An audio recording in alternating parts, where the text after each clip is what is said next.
అందరికి నమస్కారం. మన పార్టీ అధ్యక్షులు శ్రీ పవన్ కళ్యాణ్ గారికి,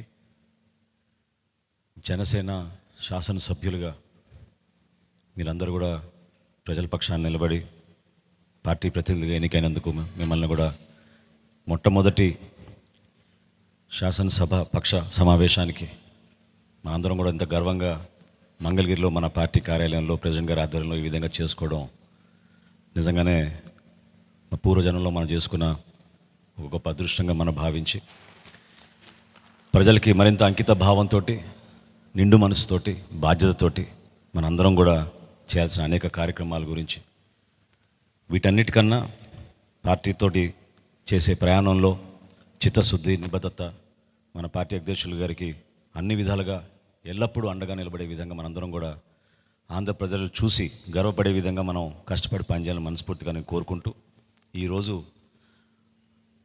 శాసనసభ పక్ష నేతగా మనందరం కూడా ఎంతో గర్వంగా మన పార్టీ అధ్యక్షులు శ్రీ పవన్ కళ్యాణ్ గారిని నాయకుడిగా ఎన్నుకోవడం కోసం ఈ సమావేశం ఏర్పాటు చేయడం జరిగింది.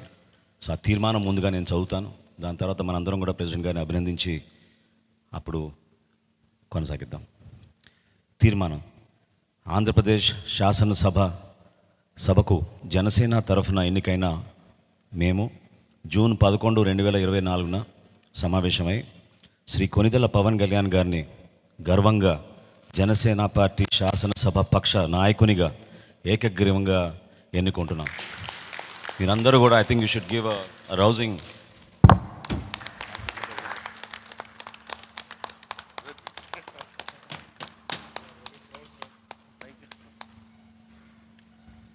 ఈ కాన్స్టిట్యూషనల్ ఫార్మాలిటీ పూర్తయింది కాబట్టి ఇప్పుడు మన పార్టీ అధ్యక్షులు, అదేవిధంగా మన శాసనసభ పక్ష నేత మన పార్టీ అధ్యక్షులు శ్రీ పవన్ కళ్యాణ్ గారిని మాట్లాడమని రిక్వెస్ట్ చేస్తాం. ఇప్పుడు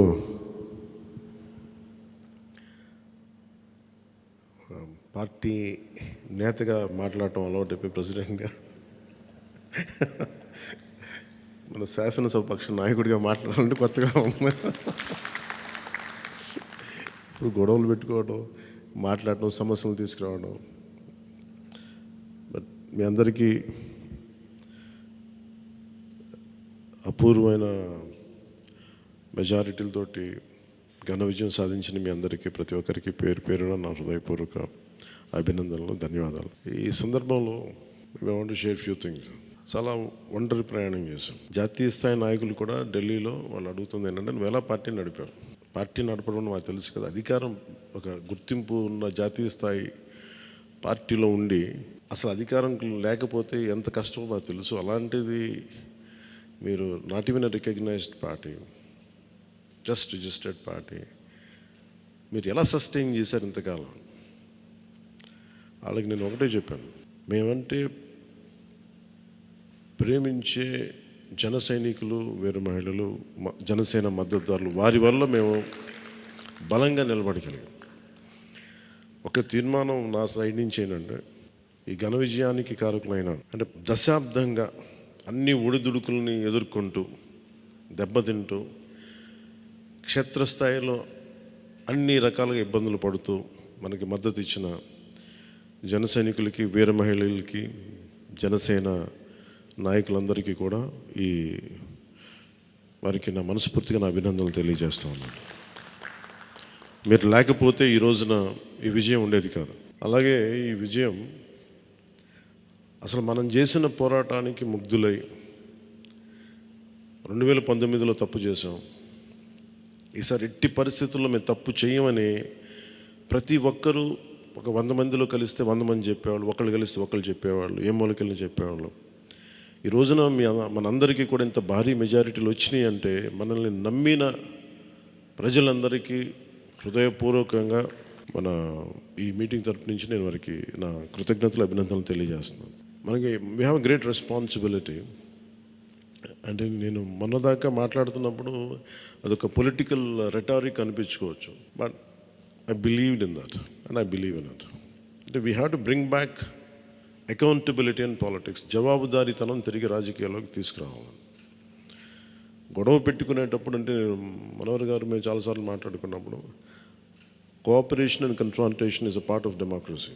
సహకారం, సంఘర్షణ, ఎప్పుడు సహకరించాలి, ఎప్పుడు సంఘర్షించాలి అనేది అది ఆ సమస్యలను బట్టి వాటిని బట్టి. అంతేగాని ప్రతిసారి పోయినసారి ప్రభుత్వానికి కూడా చెప్పాను, మేము చాలా కన్స్ట్రక్టివ్గా ఉంటామని వాళ్ళకి అర్థం చేసుకోలేదు నా మాట, నా డెమోక్రటిక్ స్పిరిట్ని వాళ్ళు అర్థం చేసుకోలేదు ఆ రోజున. అలాగే ఇది కక్ష సాధింపులకి సమయం కాదు. ఇది ఇంత ఘన విజయం ప్రజల నిర్మాణానికి, లేదంటే వారికి అభివృద్ధికి, వారి అభ్యున్నతికి తప్ప ఇది ఒక వెండెట్ట గేమ్ కానీ, లేదంటే పగా ప్రతీకారాలు తీర్చుకోవడానికి గతంలో ఇలా చేశారు కాబట్టి మనం ఇలా చేయాలి, అలాంటి ఆలోచన ధోరణిని దయచేసి మనందరం దాన్ని ఎంకరేజ్ చేయకండి దయచేసి దాన్ని. అలాగే చాలా చాలా క్షేత్రస్థాయిలో ప్రతి ఒక్కరూ అందుబాటులో ఉన్నాం నాతో సహా. ఈరోజున జాతీయ స్థాయిలో మరి మనం సాధించిన విజయాలు కూడా చెప్పుకోవాలి. చాలామంది పొలిటికల్ పార్టీ ప్రారంభించారు, మూసేశారు భారతదేశం మొత్తం మీద. ఈవెన్ ఫ్రమ్ పంజాబ్ నుంచి ఎవరు వచ్చి మాట్లాడుతున్నారు, వాళ్ళ అకాలీదళ ఫ్యాక్షన్ ఒకటి. మా నాన్నగారు స్టార్ట్ చేశారు, మేము స్టార్ట్ చేసి ఇనిషియేట్ చేసి ఆఫ్ చేసేసుకోవాల్సి వచ్చిందని. మన ఎన్నికలకి మనం సాధించింది from a registered political party నుంచి రికగ్నైజ్డ్ పొలిటికల్ పార్టీ. అండ్ రెండు, నెవర్ బిఫోర్ ఇన్ భారత్ పోటీ చేసిన అన్ని స్థానాల్లో భారీ మెజారిటీలతోటి గెలుపొందటం, 100% స్ట్రైకింగ్ రేట్, 100%. అంటే మన మీద ఎంత విశ్వసనీయత ఉంది, అంటే ఎంత విశ్వాసం ఉంది ప్రజలకి, ఎంత నమ్మారు, ఇది వాళ్ళు చేసి చూపించారు. 2019లో ఎలక్షన్లు అయిపోయిన వెంటనే మేము తప్పు చేసాం, మేము నీకు నిలబడతాం అని చెప్పి అది ఈ రోజున మనకి మద్దతుగా నిలిచిన ప్రజలందరికీ కూడా ఇంకొక మారు చాలా చాలా ప్రత్యేకమైన ధన్యవాదాలు. అలాగే 2 పార్లమెంట్లు పెట్టాం. అంటే దాదాపు మీరు చూస్తే 2 పార్లమెంట్లు మనం ఇవి తీసుకుని దాదాపు ఒక 45 స్థానాల్లో మన ప్రభావితం ఉన్నట్టు మనం ఖచ్చితంగా డైరెక్ట్గా. అలాగే మన టీడీపీ, మన ఎన్డీఏ కూటమిలో మిగతా పార్టీల విజయానికి కూడా మేము ఎంత బలంగా నిలబడ్డామో మీ అందరికీ తెలుస్తుంది. ఆ ఓట్ ట్రాన్స్ఫర్ ఎంత బాగా జరిగిందో. ఫస్ట్ టైం చాలా అవేకెండ్ ఓటింగ్ జరిగింది, చాలా రెస్పాన్సిబుల్ ఓటింగ్ జరిగింది.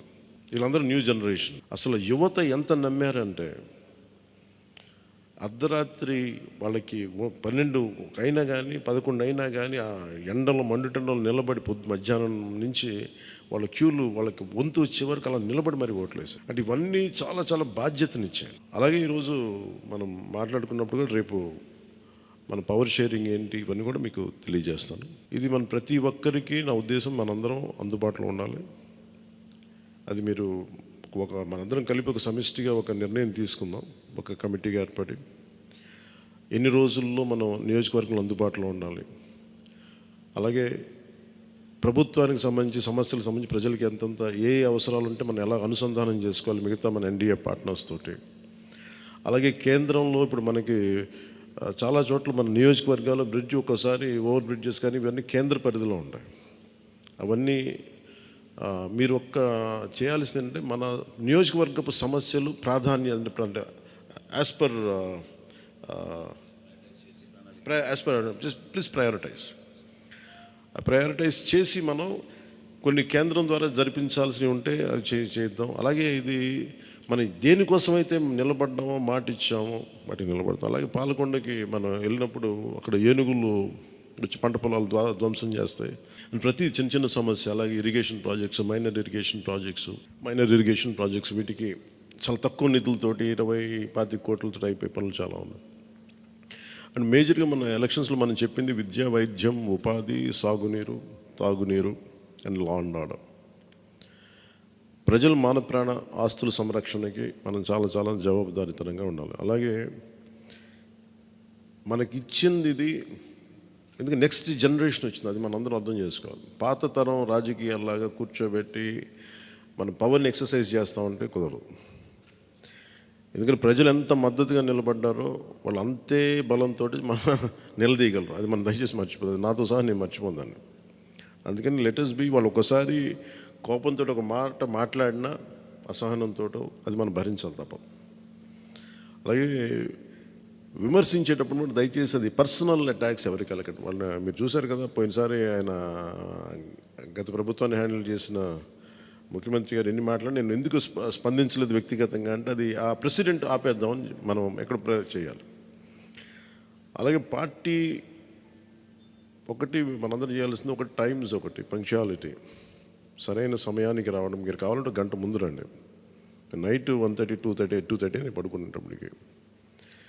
ఎందుకంటే ఇది మనం 5 సంవత్సరాల కాలాన్ని ఎంత సద్వినియోగం చేసుకోగలం దాని మీద ఆధారపడి ఉంటుంది భవిష్యత్తు. దయచేసి మనందరం నియమావళిని పాటిద్దాం. కొంత మనలో కూడా మనం వన్స్ ఇన్ ఎ వైల్ మనందరం కూర్చొని మేబీ ఓవర్ లంచ్, ఒక ఈవినింగ్ ఒక చాయ్ పే చర్చ లాగా ఏమేం చేయాలి. అలాగే మనం కూడా కొంత కలుపుగోలుతనం చూపించాలి మిగతా పార్టీలు, మన ఎన్డీఏ కానీ బీజేపీ, మన ఎన్డీఏ పార్ట్నర్స్ అందరికీ కూడా. అంటే మీరు మనం ప్రత్యేకించి మనం ఎక్స్క్లూజివ్గా ఉండకుండా అందరితో మమేకం అవ్వాలి. At the same time not losing our identity. అందుకని ఇవన్నీ దృష్టిలో పెట్టుకొని ఇప్పుడు మనం ఢిల్లీలో మనం చేసినట్టుగా మన ప్రధానమంత్రి గారి పేరుని నన్ను కూడా ప్రతిపాదించినట్టుగా ఈ రోజున రాష్ట్ర ఎన్డీఏ నాయకులు మనం ఎన్నుకోవాలి. మీ అందరికీ ఇంకొక మారు ధన్యవాదాలు తెలుపుకుంటాం. Thank you. జై హింద్. అసాధ్యాన్ని సాధ్యం చేసినందుకు మనస్ఫూర్తిగా మనందరి తరఫున మరొకసారి మన పార్టీ అధ్యక్షులు పవన్ కళ్యాణ్ గారికి ధన్యవాదాలు తెలుపుకుంటూ, ఈ సమావేశానికి హాజరైనట్టు మనం ఇదొక ఫార్మాలిటీ పూర్తి చేయాలి. ముందుగా నిమ్మక్క జయకృష్ణ గారు పాలకొండ, థ్యాంక్ యూ. అదేవిధంగా లోకం మాధవి గారు నెల్లిమర్ల, వంశీకృష్ణ శ్రీనివాస్ గారు విశాఖపట్నం నుంచి, కొంతాల రామకృష్ణ గారు అనకాపల్లి నుంచి, పంచకల రమేష్ బాబు గారు పెందుర్తి నుంచి, సుందరపు విజయ్ కుమార్ గారు, నానాజీ గారు, వెంకటేశ్వరరావు గారు, దేవ వరప్రసాద్ గారు, శ్రీ గిడ్డి సత్యనారాయణ గారు, శ్రీ బత్తుల బలరామకృష్ణ గారు, శ్రీ కందుల దుర్గేష్ గారు, శ్రీ నాయకర్ గారు, శ్రీ రామాంజనేయులు గారు, శ్రీ బోల్సెట్ శ్రీను గారు, శ్రీ పచ్చమట్ల ధర్మరాజు గారు, శ్రీ బాలరాజు గారు, పెద్దలు బుద్ధప్రసాద్ గారు, శ్రీ ఆర్వ శ్రీధర్ గారు, ఆర్వ శ్రీనివాసులు గారు. సో మీరందరూ కూడా హాజరై సంతకాలు చేసి మన పార్టీ అధ్యక్షులు గారిని బలపరిచినందుకు మనస్ఫూర్తిగా మీకు ధన్యవాదాలు తెలుపుకుంటూ, ప్రెసిడెంట్ గారు అన్నట్టు మనం ఆ సమావేశానికి వెళ్ళాలి కాబట్టి ఈ సమావేశం ఇంతటితో ముగించుకుందాం. ముందు ప్రెసిడెంట్ గారికి సన్మానం చేద్దాం మనందరం కలిసి.